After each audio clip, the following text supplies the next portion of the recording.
জান্নাত ফেরদৌসী এবং সাদাত আরাফাত তারা যুগ্মভাবে প্রথম স্থান অধিকার করেছে। একটু হাততালি দিয়ে আমাদের শিক্ষার্থীদের উৎসাহ করার জন্য অনুরোধ করছি। দ্বিতীয় স্থান করেছে সামিউর রহমান আলিফ।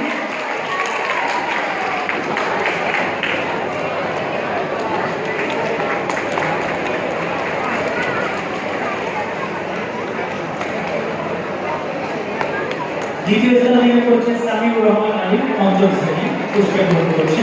এবং তৃতীয় স্থান অধিকার করছে যুগ্মভাবে আতিয়া সামিদা নিশাত এবং আমির আব্দুল আলিম।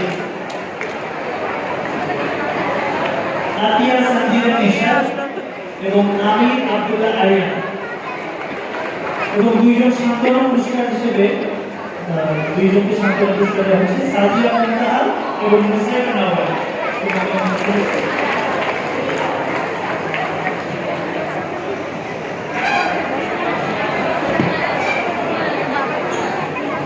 প্রথম থেকে খ বিভাগ, ষষ্ঠ থেকে অষ্টম শ্রেণী।